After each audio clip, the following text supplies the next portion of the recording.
ਲੋਕਰਾਣਾ channel Punjabi ਦਾ ਖਾਸ programme ਦੇਖ ਰਹੇ ਸਾਰੇ ਦਰਸ਼ਕਾਂ ਦਾ ਮੈਂ ਗੁਰਜਿੰਦਰ ਸਿੰਘ ਪੰਗੂ ਸਵਾਗਤ ਕਰਦਾ। ਦਰਸ਼ਕੋ, ਮੇਰੇ ਨਾਲ ਨੇ ਸੀਨੀਅਰ ਪੱਤਰਕਾਰ ਪਰਮਿੰਦਰ ਸਿੰਘ ਰਾਏਪੁਰ। ਸਰ, ਤੁਹਾਡਾ ਸਵਾਗਤ। ਸਾਰਿਆਂ ਨੂੰ ਸਤਿ ਸ਼੍ਰੀ ਅਕਾਲ ਜੀ। ਧੰਨਵਾਦ ਗੁਰਜਿੰਦਰ ਜੀ, ਤੁਹਾਡਾ ਬਹੁਤ ਬਹੁਤ। ਦਰਸ਼ਕੋ, 2015 ਦੇ ਵਿੱਚ ਪੰਜਾਬ ਦੇ ਵਿੱਚ ਅਣਸੁਖਾਵੀ ਘਟਨਾ ਵਾਪਰੀ ਸੀ। ਗੁਰੂ ਮਹਾਰਾਜ ਦੇ ਅੰਗ ਜ਼ਖਮੀ ਕੀਤੇ ਗਏ ਸੀ, ਜਿਹਨੂੰ ਲੈ ਕੇ ਸਿਆਸਤਾਂ ਤਾਂ ਭਾਵੇਂ ਹੋਈਆਂ, ਪਾਰਟੀਆਂ ਨੇ ਸਰਕਾਰਾਂ ਵੀ ਬਣਾਈਆਂ, ਪਰ ਲੋਕਾਂ ਨੂੰ ਇਨਸਾਫ ਨਹੀਂ ਦੇ ਪਾਏ।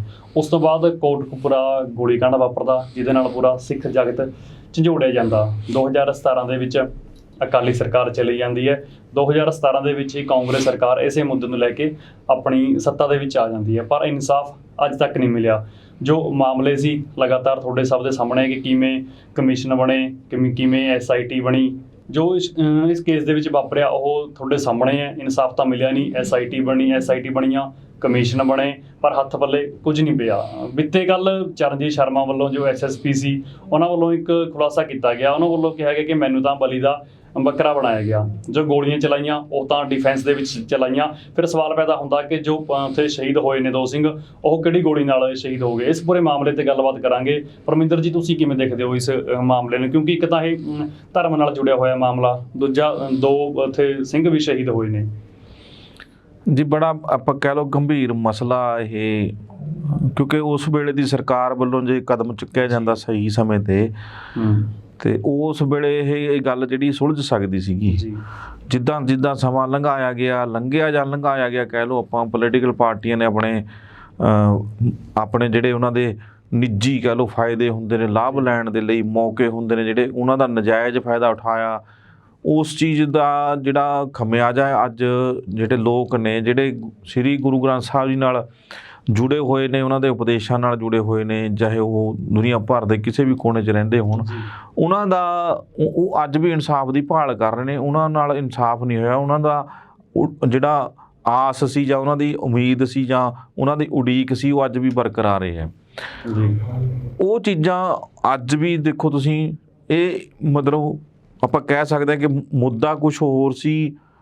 ਮਨੁੱਖਤਾ ਦੇ ਭਲੇ ਦੀ ਗੱਲ ਕਰਨ ਵਾਲੇ ਸ੍ਰੀ ਗੁਰੂ ਗ੍ਰੰਥ ਸਾਹਿਬ ਜੀ ਦੇ ਬਾਬਤ ਜੋ ਹੋਇਆ, ਉਸ ਵਕਤ ਜੋ ਘਟਨਾ ਵਾਪਰੀ, ਉਹਦੇ ਤਹਿਤ ਹੀ ਅੱਜ ਉਸ ਚੀਜ਼ ਨੂੰ ਇਹਨਾਂ ਨੇ ਚੋਣ ਏਜੰਡਾ, ਚੋਣ ਮੁੱਦਾ ਬਣਾ ਕੇ ਅੱਗੇ ਰੱਖ ਲਿਆ।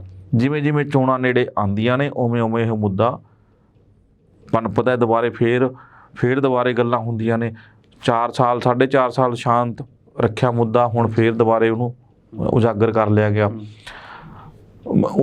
ਹੁਣ ਕੀ ਹੋਇਆ, ਨਵਾਂ ਜਿਹੜਾ ਹੋਇਆ ਇੱਕ ਨਿੱਜੀ ਚੈਨਲ ਦੇ ਉੱਤੇ ਚਰਨਜੀਤ ਸ਼ਰਮਾ ਜਿਹੜੇ SSP ਸੀਗੇ ਉਸ ਵੇਲੇ, ਤੇ ਉਹਦਾ ਬਿਆਨ ਆਉਂਦਾ, ਉਹਦਾ ਫੋਨ ਰਿਕਾਰਡ ਹੁੰਦਾ, ਫੋਨ ਤੇ ਉਹਦੀ ਗੱਲਬਾਤ ਲਾਈਵ ਹੋ ਜਾਂਦੀ ਹੈ। ਉਹਦੇ ਸਾਹਮਣੇ ਆ ਕੇ ਬਿਆਨ ਦਿੰਦਾ ਕਿ ਮੈਨੂੰ ਬਲੀ ਦਾ ਬੱਕਰਾ ਬਣਾਇਆ ਗਿਆ ਜੀ। ਉਸ ਟਾਈਮ ਜਿਹੜੀ ਜਾਂਚ ਕੀਤੀ ਗਈ ਸੀ, ਉਹਦੇ ਵਿੱਚ ਜਿਹੜੇ ਸੋਤਾ ਲਾਏ ਨੇ ਹੁਣ DGP ਜੀ, ਇਹ ਉਸ ਟਾਈਮ ਅਗਵਾਈ ਕਰ ਰਹੇ ਸੀ, ਜਾਂਚ ਦੀ ਮੁਖੀ ਸੀਗੇ ਇਹ। ਤੇ ਇਹਨਾਂ ਨੇ ਆਪਣੀ ਜਾਂਚ ਦੇ ਵਿੱਚ ਜਿਹੜੀ ਇੱਕ ਰਿਪੋਰਟ ਪੇਸ਼ ਕੀਤੀ ਗਈ ਸੀ, ਜਦੋਂ ਉਸ ਟਾਈਮ ਰੁਪਿੰਦਰ ਦੇ ਮੁੰਡਾ ਜਸਵਿੰਦਰ ਵੀ ਇੱਕ ਫੋਨ ਕਾਲ ਦੀ ਰਿਕਾਰਡਿੰਗ ਦੇ ਸਬੂਤ ਵਜੋਂ ਕਹਿ ਲਓ ਉਹਨਾਂ ਨੂੰ ਚੱਕਿਆ ਗਿਆ, ਹਿਰਾਸਤ ਵਿੱਚ ਲਿਆ ਗਿਆ ਸੀ, ਉਹਨਾਂ ਤੋਂ ਪੁੱਛ ਪੜਤਾਲ ਕੀਤੀ ਗਈ ਸੀ। ਉਹ ਕਾਲ ਦੇ ਵਿੱਚ ਕਹਿ ਰਹੇ ਨੇ, ਰਿਕਾਰਡ ਦੇ ਵਿੱਚ, ਕਿ ਇੱਦਾਂ ਪੰਨੇ ਪਏ ਨੇ ਜਾਂ ਅੰਗ ਪਏ ਨੇ, ਕਿੱਥੇ ਨੇ, ਜੋ ਵੀ ਗੱਲਬਾਤ ਉਹਨਾਂ ਦੀ ਹੁੰਦੀ ਹੈ। ਉਸ ਤੋਂ ਬਾਅਦ ਇਹ ਇਕਬਾਲਪ੍ਰੀਤ ਸਿੰਘ ਸਹੋਤਾ ਹੀ ਨੇ ਜਿਹੜੇ ਉਹਨਾਂ ਨੂੰ ਬਰੀ ਕਰਵਾਉਂਦੇ ਆ, ਇੱਕ ਤਰ੍ਹਾਂ ਨਾਲ ਉਹਨਾਂ ਨੂੰ ਬੇਦੋਸ਼ੀ ਕਹਿ ਕੇ ਬਾਹਰ ਕੱਢਦੇ ਆ, ਕਿਉਂਕਿ ਉਹਨਾਂ ਕੋਲ ਉਹ ਅੰਗ ਨਹੀਂ ਸੀ ਜਿਨ੍ਹਾਂ ਦੀ ਬੇਅਦਬੀ ਹੋਈ ਸੀ। ਉਹ ਅੰਗ ਸੀਗੇ ਜਿਨ੍ਹਾਂ ਨੂੰ ਸਾਂਭ ਕੇ ਰੱਖ ਰਹੇ ਸੀ। ਬੇਅਦਬੀ ਕਰਨ ਵਾਲਾ ਕੋਈ ਹੋਰ ਸੀ। ਹਾਲਾਂਕਿ ਉਹਨਾਂ ਨੂੰ ਇੱਦਾਂ ਲਿਖਿਆ ਜਾ ਰਿਹਾ ਸੀ ਕਿ ਇਹ ਬੇਅਦਬੀ ਇਹਨਾਂ ਨੇ ਕੀਤੀ ਹੈ, ਇਹਨਾਂ ਕੋਲ ਅੰਗ ਨੇ, ਵੀ ਅੱਗੇ ਸ਼ਾਇਦ ਹੋਰ ਕੋਈ ਘਟਨਾ ਵਾਪਰ ਸਕਦੀ ਜਾਂ ਪਿਛਲੇ ਘਟਨਾਵਾਂ ਦੇ ਵਿੱਚ ਇਹਨਾਂ ਦਾ ਸੰਬੰਧ ਹੋਊਗਾ, ਲੇਕਿਨ ਅੰਗਾਂ ਨੂੰ ਸਾਂਭਣ ਵਾਸਤੇ ਉਹਨਾਂ ਨੇ ਆਪਣੇ ਕੋਲ ਰੱਖਿਆ ਸੀਗਾ। ਸੋ ਉਹਨਾਂ ਨੂੰ ਇੱਕ ਤਾਂ ਕਲੀਨ ਚਿੱਟ ਮਿਲੀ, ਬਾਹਰ ਰੱਖਿਆ, ਬੇਦੋਸ਼ੀ ਕਰਾਰ ਦਿੱਤਾ ਗਿਆ, ਬਰੀ ਹੋਏ ਉਹ, ਉਹਨਾਂ ਦੇ ਕੇਸ ਰੱਦ ਹੋਏ। ਦੂਜੇ ਚਰਨਜੀਤ ਸ਼ਰਮਾ ਜਿਹੜੇ ਹੁਣ ਆਏ ਨੇ ਸਾਹਮਣੇ, ਚਰਨਜੀਤ ਸ਼ਰਮਾ ਨੇ ਹੁਣ ਆ ਕੇ ਸਾਹਮਣੇ ਬਿਆਨ ਦਿੱਤਾ ਕਿ ਉਹ ਉਸ ਟਾਈਮ ਨਾ ਤਾਂ ਕਿਸੇ ਨੇ ਆਰਡਰ ਦਿੱਤਾ ਜੀ, ਕਿਸੇ ਹਾਇਰ ਅਥਾਰਟੀ ਨੇ ਗੋਲੀ ਚਲਾਉਣ ਦਾ, ਨਾ ਹੀ ਉਹ ਗੋਲੀ ਚਲਾਈ ਇਹਨਾਂ ਵੱਲੋਂ ਚਲਾਈ ਗਈ ਜਿਨ੍ਹਾਂ ਦੇ ਨਾਲ ਉਹ 2 ਮੁੰਡੇ ਸ਼ਹੀਦ ਹੋਏ ਨੇ। ਉਹ ਕਹਿੰਦੇ ਵੀ ਅਣਪਛਾਤੀ ਗੋਲੀਆਂ ਨੇ। ਹੁਣ ਅਣਪਛਾਤੀ ਗੋਲੀ ਕਿੱਥੋਂ ਆਈ, ਕਿਵੇਂ ਆਈ, ਇਹ ਜਾਂਚ ਦਾ ਵਿਸ਼ਾ ਕਹਿੰਦਾ ਹੋਣਾ ਚਾਹੀਦਾ। ਮੈਨੂੰ ਕਿਉਂ ਬਲੀ ਦਾ ਬੱਕਰਾ ਬਣਾਇਆ ਗਿਆ, ਹਾਲਾਂਕਿ ਜਿਹੜਾ ਇਲਾਕਾ ਉਹ ਫਰੀਦਕੋਟ SSP ਦੇ ਅੰਡਰ ਆਉਂਦਾ, ਮੈਨੂੰ ਤਾਂ ਬਾਅਦ ਦੇ ਵਿੱਚ ਉੱਥੇ ਉਹ ਮੋਗਾ ਦਾ SSP ਬਣਾ ਕੇ ਅੱਗੇ ਰੱਖਿਆ ਗਿਆ, ਅਤੇ ਮੇਰੇ ਦੇ ਉੱਤੇ ਹੀ 302 ਦਾ 307 ਦਾ ਆਰਮਜ਼ ਐਕਟ ਦਾ ਪਰਚੇ ਦਰਜ ਕਰਕੇ, ਕਤਲ ਕੇਸ ਦਰਜ ਕਰਕੇ ਮੈਨੂੰ ਹੀ ਉਹਦੇ ਵਿੱਚ ਕਟਹਿਰੇ 'ਚ ਲਿਆ ਖੜਾ ਕੀਤਾ। ਉਹ ਸਾਰੀਆਂ ਚੀਜ਼ਾਂ ਜਿਹੜੀਆਂ ਹੈਗੀਆਂ ਹੁਣ ਜਾ ਕੇ ਕਹਿੰਦੇ, ਚਾਹੇ ਮੇਰੇ ਤੋਂ ਮਤਲਬ ਜੋ ਫੋਨ ਦੇ ਵਿੱਚ ਬੋਲ ਰਿਹਾ ਚਰਨਜੀਤ ਸ਼ਰਮਾ ਉਹ ਦੱਸ ਰਿਹਾ, ਉਹ ਕਹਿੰਦਾ ਕਿ ਮੈਨੂੰ ਚਾਹੇ ਕਿਤੇ ਮੇਰੇ ਤੋਂ ਸਹੁੰ ਖਵਾ ਲਓ, ਮੇਰੇ ਤੋਂ ਜੋ ਕਰਨਾ ਹੈ ਉਹ ਕਰ ਲਓ, ਮੇਰਾ ਸਿਰ ਕਲਮ ਕਰ ਦਿਓ ਜੇ ਮੈਂ ਜਰਾ ਜਿੰਨਾ ਕੁ ਵੀ ਦੋਸ਼ੀ ਪਾਇਆ ਗਿਆ। ਇੱਥੋਂ ਤੱਕ ਕਿ ਕਹਿਤਾ ਉਹ ਚਰਨਜੀਤ ਸ਼ਰਮਾ ਨੇ ਤਾਂ ਕਿ ਮੇਰੇ ਤੇ ਇਹ ਦੋਸ਼ ਮੜੇ ਗਏ ਨੇ। ਅਤੇ ਦੂਜੀ ਗੱਲ ਇਹ ਵੀ ਹੈਗੀ ਹੈ ਕਿ ਜਿਹੜੇ ਅਸਲ ਦੋਸ਼ੀ ਸੀ ਉਹ ਪਿੱਛੇ ਹੀ ਨੇ ਹਾਲੇ ਵੀ ਜੀ, ਉਹਨਾਂ ਦੇ ਉੱਤੇ ਕੋਈ ਜਾਂਚ ਦੀ ਆਂਚ ਤੱਕ ਨਹੀਂ ਆਈ ਹੈਗੀ। ਠੀਕ ਹੈ, ਉਹ ਲਾਈਵ ਡਿਟੈਕਟਰ ਜਿਹੜਾ ਲਾਈਵ ਡਿਟੈਕਟਰ ਟੈਸਟ ਹੁੰਦਾ ਹੈ ਉਹ ਵੀ ਹੁਣ ਤਿਆਰ ਹੋ ਗਿਆ ਕਿ ਮੈਂ ਕਰਾਉਣ ਲਈ ਤਿਆਰ ਹਾਂ, ਬਟ ਉਹ ਲਾਈਵ ਹੋਣਾ ਚਾਹੀਦਾ, ਅੰਦਰ ਵੜ ਕੇ ਨਹੀਂ, ਲਾਈਵ ਹੋਣਾ ਚਾਹੀਦਾ, ਔਰ ਦੂਜਿਆਂ ਦਾ ਵੀ ਹੋਣਾ ਚਾਹੀਦਾ ਜਿਹੜੇ ਉੱਥੇ ਮੌਜੂਦ ਸੀਗੇ। ਸੋ ਆ ਜਿਹੜੇ ਕਈ ਤਰ੍ਹਾਂ ਦੇ ਸਵਾਲ ਖੜੇ ਕਰਦਾ ਕਿ ਕਿਹਨਾਂ ਦੇ ਹੱਥਾਂ ਦੇ ਵਿੱਚ ਕੌਣ ਖੇਡ ਰਿਹਾ ਸੀ, ਹਾਲੇ ਵੀ ਉੱਥੇ ਹੀ ਜਾਂਚ ਖੜੀ ਹੈ, ਹਾਲੇ ਵੀ ਉੱਥੇ ਹੀ ਸਵਾਲਾਂ ਦੇ ਘੇਰੇ ਦੇ ਵਿੱਚ ਖੜੇ ਹੈ। ਅਤੇ ਕੁਛ ਕੁ ਦਿਨਾਂ ਦੀ ਜਾਂਚ ਸੀਗੀ ਸਹੋਤਾ ਸਾਹਿਬ ਦੀ, ਜਿਹੜੀ ਦੇਖੀ ਜਾਵੇ ਕਿ 19 ਕੁ ਦਿਨ ਦੀ ਜਾਂਚ ਸੀਗੀ, ਅਤੇ ਜਿਹਦੇ ਵਿੱਚ ਇਹ ਫੈਸਲੇ ਲਏ ਗਏ, ਜਾਂ ਜਿਹਦੇ ਵਿੱਚ ਇੱਕ ਤਰ੍ਹਾਂ ਦਾ ਕਹਿਤਾ ਕਿ ਪਰਚਾ ਦਰਜ ਕਰ ਦਿਓ 302 ਦਾ 307 ਦਾ ਚਰਨਜੀਤ ਸ਼ਰਮਾ ਨੂੰ ਬਣਾ ਕੇ ਅੱਗੇ ਵੀ ਇਹਦੇ ਉੱਥੇ ਮੌਜੂਦ ਸੀਗਾ ਅਤੇ ਇਹਦੀ ਸ਼ਮੂਲੀਅਤ ਮੰਨੀ ਗਈ ਉੱਥੇ। ਅਤੇ ਉਹ ਹੁਣ ਚੀਜ਼ ਜਿਹੜੀ ਦੁਬਾਰੇ ਫੇਰ ਪਨਪੀ ਹੈ, ਦੁਬਾਰੇ ਫੇਰ ਉਹਨੂੰ ਉਜਾਗਰ ਕਰਿਆ ਗਿਆ। ਗੱਲ ਤਾਂ ਉੱਥੇ ਹੀ ਖੜੀ ਆ, ਪਹਿਲਾਂ ਕਿਸੇ ਨੇ ਕੋਈ ਬਾਦਲਾਂ ਦਾ ਨਾਂ ਲੈਂਦਾ, ਕੋਈ ਕਿਸੇ ਦਾ ਨਾਂ ਲੈਂਦਾ, ਕੋਈ ਕੁਛ ਕਹਿੰਦਾ, ਕੋਈ ਕੁਛ ਕਹਿੰਦਾ ਕਿ ਇਹਨਾਂ ਨੇ ਆਰਡਰ ਦਿੱਤੇ, ਇਹਨਾਂ ਨੇ, ਉਹ ਕਹਿੰਦਾ ਮੈਨੂੰ ਕਿਸੇ ਦਾ ਆਰਡਰ ਹੀ ਨਹੀਂ ਸੀਗੇ। ਜੋ ਗੋਲੀ ਚਲਾਈ ਸੀ ਡਿਫੈਂਸ ਲਈ ਚਲਾਈ ਸੀ, ਜੋ ਵੀ ਹੈ ਗੋਲੀ ਚੱਲੀ, ਸਾਡੀ ਗੋਲੀ, ਕਿਉਂਕਿ ਉਹ ਹਿਸਾਬ ਦੇਣਾ ਪੈਂਦਾ ਪੁਲਿਸ ਡਿਪਾਰਟਮੈਂਟ ਦੇ ਵਿੱਚ ਹਰ ਇੱਕ ਗੋਲੀ ਦਾ। ਹੁਣ ਅਣਪਛਾਤੀ ਗੋਲੀ ਕਿੱਥੋਂ ਆਈ, ਕਿਹਨੇ ਚਲਾਈ, ਕੁਛ ਨਹੀਂ ਪਤਾ। ਮਤਲਬ ਕਹਿਣ ਦਾ ਭਾਵ ਹੈ ਕਿ ਜੇ ਸਹੀ ਤਰੀਕੇ ਨਾਲ ਹੁਣ ਤੱਕ ਵੀ ਜਾਂਚ ਨਹੀਂ ਹੋ ਸਕੀ, ਇਹ ਤਾਂ ਦੋਸ਼ੀ ਫੜੇ ਕਿੱਥੇ ਜਾਣੇ ਨੇ, ਕਿੱਥੋਂ ਫੜ ਦੋਗੇ ਦੋਸ਼ੀਆਂ ਨੂੰ, ਜੇ ਹਾਲੇ ਵਿਸ਼ਾ ਹੀ ਨਹੀਂ ਛੇੜਿਆ ਕਿਸੇ ਨੇ। ਡੂੰਘਾਈ ਤੱਕ ਇਹਦਾ ਮਤਲਬ ਜਾਂਚਾਂ ਜਿਹੜੀਆਂ ਹੋਈਆਂ ਨੇ, ਜੇ ਇਹਨਾਂ ਦਾ ਦੇਖਿਆ ਜਾਵੇ ਪੱਖ, ਤਾਂ ਜਾਂਚਾਂ ਗਲਤ ਹੋਈਆਂ ਨੇ, ਅਤੇ ਗਲਤ ਸਾਬਤ ਕਰਨ ਲਈ ਕੀ ਕਰਿਆ ਗਿਆ। ਤੁਸੀਂ ਕਿਉਂ ਨਹੀਂ ਦੋਸ਼ੀਆਂ ਦੇ ਨਾਂ ਲਏ ਹੁਣ ਤੱਕ, ਹੁਣ ਜਾ ਕੇ ਤੁਸੀਂ ਬਿਆਨਬਾਜ਼ੀ ਕਰ ਰਹੇ ਹੋ, ਇਹ ਵੀ ਸਵਾਲਾਂ ਦੇ ਘੇਰੇ 'ਚ ਹੈ। 2022 ਨੇੜੇ ਆ ਰਿਹਾ, ਬਹੁਤ ਵੱਡਾ ਇੱਕ ਕਹਿ ਸਕਦੇ ਕਿ ਮੁੱਦਾ ਬਣ ਕੇ ਫਿਰ ਇਹਨੂੰ ਦੁਬਾਰਾ ਉਜਾਗਰ ਕੀਤਾ ਗਿਆ। ਸੋ ਆਹ ਚੀਜ਼ਾਂ ਜਿਹੜੀਆਂ ਹੈਗੀਆਂ ਇਹ ਮਾਇਨੇ ਰੱਖਦੀਆਂ ਨੇ। ਪਰਮਿੰਦਰ ਜੀ, ਇਸੇ ਮਾਮਲੇ ਉੱਤੇ ਨਵਜੋਤ ਸਿੰਘ ਸਿੱਧੂ ਦਾ ਟਵੀਟ ਆਇਆ, ਉਹਨਾਂ ਦਾ ਕਹਿਣਾ ਕਿ 2017 ਦੇ ਵਿੱਚ ਸਾਡੀ ਸਰਕਾਰ ਚੁਣੀ ਗਈ ਸੀ, ਜਦੋਂ ਅਸੀਂ ਇਨਸਾਫ ਨਹੀਂ ਲੋਕਾਂ ਨੂੰ ਦੇ ਪਾਏ ਤਾਂ ਪਹਿਲੇ CM ਸੀ ਜੋ ਉਹ ਲੋਕਾਂ ਨੇ ਹਟਾਤੇ, ਅਤੇ ਹੁਣ AG ਤੇ DGP ਲਾਉਣਾ ਇਹ ਪੀੜਤਾਂ ਦੇ ਜ਼ਖਮਾਂ ਦੇ ਉੱਤੇ ਲੂਣ ਛਿੜਕਣ ਬਰਾਬਰ ਹੈ। ਦੇਖੋ, ਪਹਿਲੇ ਤਾਂ ਗੱਲ ਇਹ ਆ ਕਿ ਜਿਹੜਾ ਉਹਨਾਂ ਦਾ ਟਵੀਟ ਹੈਗਾ ਉਹ ਬੜਾ ਵੱਖਰਾ ਜਿਹਾ ਟਵੀਟ ਹੈਗਾ, ਜਿੱਦਾਂ ਲੋਕਾਂ ਨੇ ਕੈਪਟਨ ਨੂੰ ਹਟਾਤਾ, ਪਿੱਛੇ ਕਰਤਾ, ਉਹੀ ਮੁੱਦੇ ਨੇ ਜਿਹੜੇ ਇਨਸਾਫ ਭਾਲਦੇ ਨੇ, ਇਨਸਾਫ ਨਹੀਂ ਮਿਲਿਆ ਅਤੇ ਤੁਰੰਤ ਹਟਾਉਣ ਦੀ ਗੱਲ ਕਰਦੇ ਆ ਵੀ ਹਟਾਇਆ ਜਾਵੇ, ਲੋਕਾਂ ਨੂੰ ਇਨਸਾਫ ਮਿਲੂਗਾ। ਤਾਂ ਉਹ ਗੱਲਾਂ ਜਿਹੜੀਆਂ ਹੈਗੀਆਂ ਨੇ ਗੁਰਜਿੰਦਰ ਜੀ, ਜੇ ਲੋਕਾਂ ਨੇ ਹਟਾਤਾ, ਪਾਸੇ ਕਰਤਾ, ਤਾਂ ਤੁਸੀਂ ਕਿਹਾ ਸੀ ਕਿ ਸਾਨੂੰ ਪਾਵਰ ਦਿਓ, ਅਸੀਂ ਬੇਅਦਬੀ ਦੇ ਮਾਮਲੇ, ਗੋਲੀ ਕਾਂਡ ਦੇ ਮਾਮਲੇ ਅਸੀਂ ਸੋਲਵ ਕਰਕੇ ਦੱਸਾਂਗੇ, ਕਿਵੇਂ ਨਸ਼ੇ ਦੇ ਸਮਗਲਰਾਂ ਨੂੰ ਜਿਹਨਾਂ ਦੇ ਨਾਂ ਆਉਂਦੇ ਨੇ ਅਸੀਂ ਕਿਵੇਂ ਅੰਦਰ ਦੇਣਾ। ਉਹ ਸਾਰਾ ਕੁਝ ਤਾਂ ਹੁਣ ਤੁਹਾਡੇ ਹੱਥ 'ਚ ਆ ਗਿਆ। ਜੇ ਹੁਣ ਵੀ ਲੋਕਾਂ ਵਾਲੇ ਪਾਸੇ ਦੇਖਣਾ, ਫਿਰ ਲੋਕ ਤਾਂ ਆਪ ਹੀ ਇਨਸਾਫ ਕਰ ਲੈਣਗੇ, ਉਹਨਾਂ ਨੂੰ ਪਤਾ ਹੋਊਗਾ ਕਿ ਕਿਵੇਂ ਕਰਨਾ, ਕਿੱਦਾਂ ਇਨਸਾਫ ਲੈਣਾ। ਫਿਰ ਤਾਂ ਉਹ ਤਾਂ ਜਿਹੜੇ ਕੋਰਟਾਂ ਦੇ ਵਿੱਚ ਜਾਣਾ ਹੈ, ਜਾਂ ਜਿੱਦਾਂ ਉਹਨਾਂ ਨੂੰ ਲੱਗਿਆ ਕਿ ਅਸੀਂ ਕਿੱਦਾਂ ਪੈਰਵੀ ਕਰਨੀ ਹੈ ਕੇਸਾਂ ਦੀ, ਕਿਹੜੇ ਵਕੀਲਾਂ ਨਾਲ ਕਰਨੀ ਹੈ, ਕਿੱਦਾਂ ਪੈਸਾ ਲਾਉਣਾ ਹੈ, ਜਾਂ ਕਿੱਥੇ ਜਾਣਾ, ਕਿੱਥੇ ਅਪੀਲ ਦਲੀਲ ਹੋਣੀ ਹੈ, ਉਹ ਤਾਂ ਫਿਰ ਕਰ ਹੀ ਦੇਣਗੇ। ਫਿਰ ਜਿਹੜੀਆਂ ਜ਼ਿੰਮੇਵਾਰੀਆਂ ਤੁਸੀਂ ਆਪ ਚੱਕੀਆਂ ਨੇ ਉਹਨਾਂ ਦਾ ਕੀ ਬਣਿਆ ਜੀ, ਉਹ ਚੀਜ਼ ਦਾ ਜਵਾਬ ਦੇਣ ਤੋਂ ਸਮਰੱਥ ਹੋਣ ਦੇ ਨਾਤੇ ਹੁਣ ਲੋਕਾਂ ਦੇ ਉੱਤੇ ਸੁੱਟਣ ਲੱਗ ਗਏ।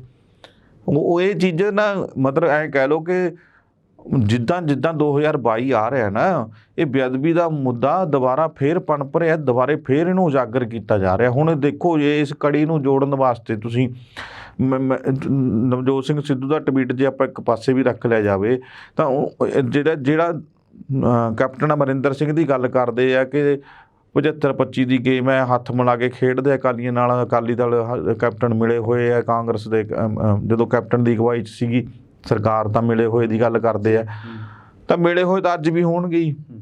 ਤੇ ਜਿਹੜਾ ਚਰਨਜੀਤ ਸ਼ਰਮਾ ਇੱਕਦਮ ਬਿਆਨ ਦੇਣ ਆ ਗਿਆ, ਚੈਨਲ ਦੇ ਉੱਤੇ ਆਇਆ, ਤਾਂ ਇਹਦੇ ਵਿੱਚ ਵੀ ਜੇ ਤੁਸੀਂ ਸਿਆਸਤ ਦੇਖੋ ਤਾਂ ਤੁਹਾਨੂੰ ਝਲਕੇਗੀ ਸਿਆਸਤ, ਕਿਉਂ ਨਹੀਂ ਝਲਕਦੀ? ਅੱਜ ਪਤਾ ਥੋੜੀ ਲੱਗਦਾ ਕਿ ਮੈਂ ਬੇਦੋਸ਼ ਹਾਂ।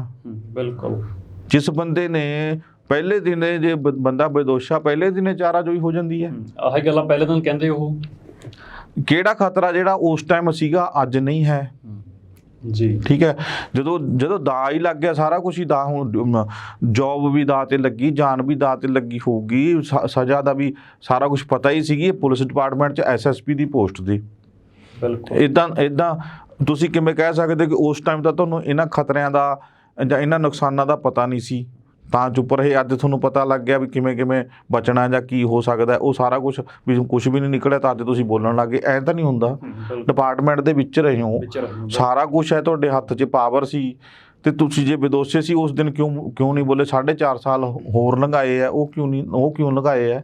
ਅੱਜ ਕਿਉਂ ਆ ਕੇ ਬਿਆਨਬਾਜ਼ੀ ਹੋ ਰਹੀ ਹੈ? ਤਾਂ ਸਿੱਧੇ ਤੋਂ ਸਿੱਧਾ ਆਪਾਂ ਕਹਿ ਲਓ ਕਿ ਫਾਇਦਾ ਤਾਂ ਦੇਣਾ ਹੁੰਦਾ ਨਾ ਪਾਰਟੀ ਨੂੰ। ਹੁਣ ਇਸ ਬਿਆਨ ਨਾਲ ਜੇ ਦੇਖਿਆ ਜਾਵੇ ਤਾਂ ਸਿੱਧਾ ਫਾਇਦਾ ਕਿਹਨੂੰ ਹੁੰਦਾ? ਬਿਲਕੁਲ। ਉੱਪਰੋਂ ਕੋਈ ਆਰਡਰ ਨਹੀਂ ਸੀ। ਇਸ ਦਾ ਮਤਲਬ ਕੀ ਹੈ ਜੀ? ਯਾਨੀ ਕਿ ਜਿਸ ਪਾਰਟੀ ਦੇ ਉੱਤੇ ਵੱਡੇ ਇਲਜ਼ਾਮ ਲੱਗਦੇ ਰਹੇ, ਜਿਸ ਪਾਰਟੀ ਨੇ ਸੱਤਾ ਗਵਾਤੀ ਜੀ, ਠੀਕ ਹੈ, ਉਸ ਪਾਰਟੀ ਨੂੰ ਸਿੱਧਾ ਫਾਇਦਾ ਹੁੰਦਾ ਹੈ। ਉਹ ਕੁਐਸਚਨ ਉਹਨੂੰ ਕੀਤਾ ਗਿਆ ਪੱਤਰਕਾਰ ਵੱਲੋਂ ਕਿ ਤੁਹਾਨੂੰ ਕੋਈ ਕਿਸੇ ਤਰ੍ਹਾਂ ਦਾ ਫੋਨ ਆਇਆ ਤੁਹਾਡੀ ਕਿਸੇ ਉੱਚ ਅਧਿਕਾਰੀ ਨਾਲ ਜਾਂ ਕਿਸੇ ਪੋਲੀਟੀਸ਼ੀਅਨ ਨਾਲ ਗੱਲ ਹੋਈ? ਤਾਂ ਉਹ ਨਹੀਂ ਹੋਈ, ਮੰਨਿਆ ਵੀ ਨਹੀਂ ਹੋਈ ਮੇਰੀ ਕਿਸੇ ਨਾਲ ਗੱਲ। ਲਾਈ ਡਿਟੈਕਟਰ ਚੈੱਕ ਕਰਾਉਣ ਨੂੰ ਜਾਂ ਟੈਸਟ ਕਰਾਉਣ ਲਈ ਅੱਜ ਤਿਆਰ ਹੋਏ, ਪਹਿਲਾਂ ਮਨਾ ਕਿਉਂ ਕੀਤਾ? ਸੋ ਕਹਿਣ ਦਾ ਭਾਵ ਹੈ 2022 ਕਿੰਨਾ ਕੁ ਸਮਾਂ ਰਹਿ ਗਿਆ, 2022 ਨੂੰ ਚੋਣਾਂ ਦੇ ਵਿੱਚ ਕਿੰਨਾ ਕੁ ਸਮਾਂ ਰਹਿ ਗਿਆ? ਤੇ ਨਵਜੋਤ ਸਿੰਘ ਸਿੱਧੂ ਨੇ ਮੁੱਦਾ ਹੁਣ ਕਿਉਂ ਚੁੱਕਿਆ ਸੀ ਜਦੋਂ ਪ੍ਰਧਾਨਗੀ ਲੈਣ ਤੋਂ ਪਹਿਲਾਂ? ਹੁਣ ਕਿਉਂ? ਉਦੋਂ ਨਹੀਂ ਸੀ ਲੋਕ ਦਿਖਦੇ, ਉਦੋਂ ਬਿਆਨ ਦਿੰਦੇ ਵੀ ਲੋਕ ਕਰਨਗੇ ਜੋ ਕਰਨਗੇ, ਲੋਕ ਤਾਂ ਆਪ ਹੀ ਫੈਸਲਾ ਕਰਦੇ ਨੇ, ਚੋਣਾਂ ਦੇ ਵਿੱਚ ਸਭ ਕੁਝ ਸਿਖਾ ਦਿੰਦੇ। ਉਦੋਂ ਕਿਉਂ ਕਿਹਾ ਜਾਂਦਾ ਸਾਡੀ ਸਰਕਾਰ ਆਊਗੀ, ਮੇਰੇ ਕੋਲ ਪਾਵਰ ਹੋਊਗੀ, ਲੋਕਾਂ ਦੀ ਪਾਵਰ, ਲੋਕਾਂ ਨੂੰ ਦੱਸਾਂਗੇ ਲੋਕਾਂ ਦੀ ਪਾਵਰ ਕੀ ਹੈ? ਉਹ ਹੁਣ ਕਿਉਂ ਬਦਲ ਗਏ? ਬਿਲਕੁਲ। ਹੁਣ ਕਿਉਂ ਸਾਰਾ ਕੁਝ ਚੇਂਜ ਹੁੰਦਾ ਜਾ ਰਿਹਾ ਹੈ? ਇਹ ਸਾਰਾ ਘਟਨਾਕ੍ਰਮ ਹੈਗਾ ਜਿਹੜਾ ਕਿਤੇ ਨਾ ਕਿਤੇ ਤਾਂ ਜੁੜਿਆ ਹੁੰਦਾ ਹੈ। ਇਹਨਾਂ ਨੇ ਫਾਇਦਾ ਤਾਂ ਸਾਰਿਆਂ ਨਾਲ, ਹਰ ਇੱਕ ਪਾਰਟੀ ਦੇ ਵਿੱਚ ਕੁਛ ਨਾ ਕੁਛ ਇੱਦਾਂ ਦਾ ਹੁੰਦਾ ਜਿਹੜਾ ਦੂਜੀ ਵਿਰੋਧੀ ਪਾਰਟੀ ਨੂੰ ਫਾਇਦਾ ਦੇਣ ਯੋਗ ਹੁੰਦਾ, ਕਿ ਤਾਂ ਕਿ ਕੱਲ੍ਹ ਨੂੰ ਪਤਾ ਹੁੰਦਾ ਜੇ ਉਹ ਆ ਗਏ ਸਾਨੂੰ ਵੀ ਫਾਇਦਾ ਹੋਵੇ। ਜੀ, ਇਹ ਨਹੀਂ ਹੁੰਦਾ ਕਿ ਤੁਸੀਂ ਪਾਰਟੀ ਬਣ ਗਏ, ਕਿਉਂਕਿ ਇਹਨਾਂ ਦਾ ਪਤਾ ਹੈ ਕਿ ਅਸੀਂ ਹੀ ਆਉਣਾ ਹੈ, ਬਦਲ ਕੇ ਆਉਣਾ, ਅੱਜ ਨਹੀਂ ਤਾਂ ਕੱਲ੍ਹ ਨੂੰ ਆ ਜਾਣਾ। ਇਹ ਮਿਲ ਕੇ ਚੱਲਦੇ ਨੇ। ਸੋ ਉਹ ਚੀਜ਼ ਜਿਹੜੀ ਹੈਗੀ ਅੱਜ ਇੱਥੇ ਸਾਰੇ ਹੀ ਖੇਡ ਰਹੇ ਨੇ, ਸਿਆਸੀ ਖੇਡ ਸਾਰੇ ਹੀ ਖੇਡ ਰਹੇ ਨੇ। ਕੋਈ ਇੱਕ ਨਹੀਂ ਕਹਿ ਸਕਦੇ ਆਪਾਂ, ਕੈਪਟਨ ਨਹੀਂ ਕਹਿ ਸਕਦੇ, ਅਕਾਲੀ ਦਲ ਨਹੀਂ ਕਹਿ ਸਕਦੇ, ਜਾਂ ਕਿ ਨਵਜੋਤ ਸਿੰਘ ਸਿੱਧੂ ਹੀ ਪਾਕ ਸਾਫ਼ ਹੋ ਕੇ ਨਿਕਲ ਰਹੇ, ਨਹੀਂ, ਸਭ ਖੇਡ ਰਹੇ ਨੇ। ਸਭ ਨੂੰ ਪਤਾ ਸੱਤਾ ਕਿਵੇਂ ਹਾਸਲ ਕਰਨੀ ਹੈ, ਉਹਨਾਂ ਮੁੱਦਿਆਂ ਨੂੰ ਚੱਕਿਆ ਜਾ ਰਿਹਾ, ਉਹਨਾਂ ਦੀ ਗੱਲ ਕੀਤੀ ਜਾ ਰਹੀ ਹੈ, ਉਹਨਾਂ ਨੂੰ ਹੁਣ ਜੇ ਲਗਵਾਏ ਆ ਜਾਂ ਲੱਗੇ ਆ, ਚਾਹੇ AG ਚਾਹੇ DGP, ਠੀਕ ਹੈ, ਜੇ ਤੁਹਾਡੇ ਕਹੇ ਤੋਂ ਹਟਦੇ ਹੁੰਦੇ ਫਿਰ ਤੁਹਾਡੇ ਕਹੇ ਤੋਂ ਹੀ ਲਾਏ ਜਾਂਦੇ। ਜਦੋਂ ਤੁਹਾਨੂੰ ਪਤਾ ਕਿ ਤੁਹਾਡੇ ਕਹੇ ਤੋਂ ਲੱਗੇ ਨਹੀਂ ਤੇ ਹਟਾਏ ਕਿਵੇਂ ਜਾਣਗੇ? ਚਲੋ ਕਿਤੇ ਨਾ ਕਿਤੇ ਆਪਾਂ ਇਹ ਵੀ ਗੱਲ ਕਰ ਲੈਂਦੇ ਹਾਂ, ਜੇ ਹਟਾ ਵੀ ਦਿੱਤੇ, ਮੰਨ ਲਓ 1% ਤੁਹਾਡੀ ਗੱਲ ਸੁਣ ਲਈ ਉਹਨਾਂ ਨੇ, ਠੀਕ ਹੈ, ਤੁਹਾਡੀ ਲੋੜ ਹੈਗੀ ਹੈ ਉਹਨਾਂ ਨੂੰ, ਜੇ ਹਟਾ ਦਿੱਤੇ ਤਾਂ ਕੱਲ੍ਹ ਨੂੰ ਤੁਹਾਡੀ ਪੈਰਵਾਈ ਕਰਨ ਵਾਲੇ ਪਾਸੇ ਤੁਸੀਂ ਕੋਰਟ ਦੇ ਵਿੱਚ ਤਾਂ ਸਾਰਾ ਕੁਝ ਮਸਲਾ ਹੈਗਾ। ਬਿਲਕੁਲ। ਤੁਸੀਂ ਕਿਹੜੇ ਸਬੂਤਾਂ, ਕਿਹੜੇ ਬਿਆਨਾਂ ਦੇ ਆਧਾਰ ਤੇ ਕੀ ਹੈ ਤੁਹਾਡੇ ਕੋਲ ਜਿਹੜਾ ਹੁਣ ਤੱਕ ਤੁਸੀਂ ਪੇਸ਼ ਨਹੀਂ ਕੀਤਾ? ਜੇ ਕਿਸੇ ਦੋਸ਼ੀਆਂ ਨੂੰ ਪਿੱਛੇ ਸਲਾਖਾਂ ਦੇ ਪਿੱਛੇ ਭੇਜ ਦੋਗੇ, ਤੇ ਜੇ ਹੁਣ ਤੱਕ ਪੇਸ਼ ਨਹੀਂ ਕੀਤਾ ਤਾਂ ਕਿਉਂ ਨਹੀਂ ਕੀਤਾ? ਅੱਜ ਕਿਉਂ ਹਮਦਰਦੀ ਫਿਰ ਪੰਜਾਬ ਦੇ ਲੋਕਾਂ ਨਾਲ, ਜਾਂ ਗੁਰੂ ਗ੍ਰੰਥ ਸਾਹਿਬ ਦੀ ਬੇਅਦਬੀ ਦੀ ਅੱਜ ਕਿਉਂ ਗੱਲ ਹੋ ਰਹੀ ਹੈ? ਜੇ ਪਹਿਲੇ ਦਿਨ ਤੋਂ ਹੈਗਾ ਸੀ ਤਾਂ ਉਦੋਂ ਕਿਉਂ ਨਹੀਂ ਪੇਸ਼ ਕੀਤਾ ਤੁਸੀਂ? ਜੇ ਚਲੋ 10 ਦਿਨ ਪਹਿਲਾਂ ਵੀ ਆਇਆ ਹੋਊਗਾ ਤਾਂ 10 ਦਿਨ ਕਿਉਂ ਰੱਖਿਆ ਸਾਂਭ ਕੇ? ਠੀਕ ਹੈ ਨਾ? ਗੱਲ ਤਾਂ ਇਹ ਕਿਸੇ ਵਿਅਕਤੀ ਤੌਰ ਤੇ, ਨਿੱਜੀ ਤੌਰ ਤੇ ਕਿਸੇ ਨੂੰ ਸਜ਼ਾ ਦਿਵਾਉਣ ਦੀ ਥੋੜ੍ਹੀ ਗੱਲ, ਕਿਸੇ ਨਾਲ ਬੈਰ ਕੱਢਣ ਦੀ ਥੋੜ੍ਹੀ ਗੱਲ। ਇੱਕ ਪਾਸੇ ਤਾਂ ਗੁਰੂ ਦੇ ਸਿੱਖ, ਗੁਰੂ ਦੇ ਨਾਲ, ਗੁਰੂ ਦੀ ਗੱਲ ਕਰਨ ਵਾਲੇ, ਤੁਸੀਂ ਕਹਿੰਦੇ ਹੋ ਕਿ ਮੈਂ ਸੱਚਾ ਸਿੱਖ ਹਾਂ, ਮੈਂ ਗੁਰੂ ਬੇਅਦਬੀ ਦੀ ਜਿਹੜੀ ਗੁਰੂ ਦੀ ਹੋਈ ਹੈ ਨਹੀਂ ਚੱਲ ਸਕਦਾ, ਬਰਦਾਸ਼ਤ ਕਰ ਸਕਦਾ, ਤਾਂ ਸਜ਼ਾ ਦਿਵਾਉਣ ਵਿੱਚ ਵੀ ਰੋਲ ਤੁਹਾਡਾ ਹੋਣਾ ਚਾਹੀਦਾ ਸੀਗਾ। ਤੁਹਾਡੇ ਅੰਡਰ ਹੁਣ ਸਾਰਾ ਪ੍ਰਸ਼ਾਸਨ ਤੁਹਾਡੇ ਅੰਡਰ ਹੈ, ਅੱਜ ਤੁਸੀਂ ਅਸਤੀਫਾ ਦੇ ਕੇ ਬਹਿ ਗਏ ਜੀ। ਤੁਸੀਂ ਕੰਮ ਦਾ ਤੁਸੀਂ ਕਰਾਉਣਾ, ਬੰਦਾ ਕੋਈ ਵੀ ਆ ਸਕਦਾ, ਜਿਹੜਾ ਕੋਈ ਬੰਦਾ ਤੁਹਾਡਾ ਬਣ ਕੇ ਆ ਗਿਆ, ਹੋ ਸਕਦਾ ਉਹ ਵੀ ਸਿਆਸੀ ਹੱਥਾਂ 'ਚ ਖੇਡ ਜਾਵੇ ਕੱਲ੍ਹ ਨੂੰ। ਬਿਲਕੁਲ, ਇਸ ਦੀ ਤਾਂ ਗਾਰੰਟੀ ਕੋਈ ਨਹੀਂ।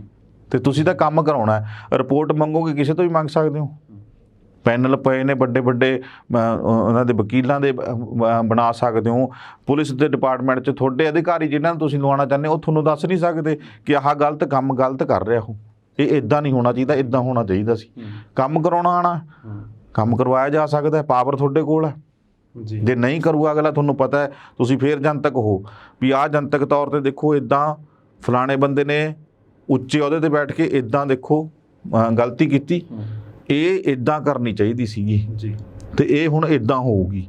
ਉਹ ਸਾਰਾ ਕੁਝ ਤੁਸੀਂ ਪਹਿਲਾਂ ਹੀ ਦੇਖ ਸਕਦੇ ਹੋ ਨਾ, ਰਿਪੋਰਟਾਂ ਤੁਹਾਡੇ ਕੋਲ ਆਉਣੀਆਂ ਨੇ, ਬਾਅਦ ਵਿੱਚ ਕੋਰਟਾਂ 'ਚ ਜਾਣੀਆਂ ਨੇ, ਅਦਾਲਤਾਂ ਦੇ ਵਿੱਚ ਬਾਅਦ 'ਚ ਜਾਣੀਆਂ ਨੇ। ਪਹਿਲਾਂ ਤੁਹਾਡੀ ਸਰਕਾਰ ਨੂੰ ਪੁੱਛਿਆ ਜਾਊਗਾ ਨਾ, ਸਰਕਾਰ ਨੂੰ ਦੱਸਿਆ ਜਾਊਗਾ। ਐਸਾ ਤਾਂ ਕੋਈ ਬੰਦਾ ਅਧਿਕਾਰੀ ਹੈ ਹੀ ਨਹੀਂ ਕਿ ਜਿਹੜਾ ਤੁਹਾਨੂੰ ਸਰਕਾਰ ਨੂੰ ਦੱਸੇ ਨਾ, ਆਪਦੇ ਆਪ ਹੀ ਜਾ ਕੇ ਉੱਥੇ ਪੇਸ਼ ਹੋ ਜਾਵੇ ਜਾਂ ਆਪ ਹੀ ਰਿਪੋਰਟ ਲੈ ਕੇ ਚਲਾ ਜਾਵੇ, ਇੱਦਾਂ ਤਾਂ ਕੁਛ ਹੈ ਨਹੀਂਗਾ। ਪਰਮਿੰਦਰ ਜੀ ਮੈਂ ਤੁਹਾਨੂੰ ਕੁਝ ਗੱਲ ਪੁੱਛਣੀ ਚਾਹੂੰਗਾ ਕਿ RS ਬੈਂਸ ਸਪੈਸ਼ਲ ਵਕੀਲ ਨਿਯੁਕਤ ਕੀਤੇ ਗਏ ਨੇ, ਉਸ ਤੋਂ ਬਾਅਦ ਆਪਣਾ ਚਰਨਜੀਤ ਸ਼ਰਮਾ ਸਾਹਿਬ ਬਾਹਰ ਆ ਕੇ ਬੋਲੇ ਨੇ, ਕੀ ਆਪਸੀ ਕਨੈਕਸ਼ਨ ਹੋ ਸਕਦਾ ਉਹਨਾਂ ਦੇ ਵਕੀਲ ਲੱਗਣ ਤੋਂ ਬਾਅਦ? ਦੇਖੋ ਉਹਨਾਂ ਨਾਲ ਤਾਂ ਚਲੋ ਕੀ ਕਨੈਕਸ਼ਨ ਹੋਣਾ ਹੈ ਉਹ ਗੱਲ ਵੱਖਰੀ ਹੈ।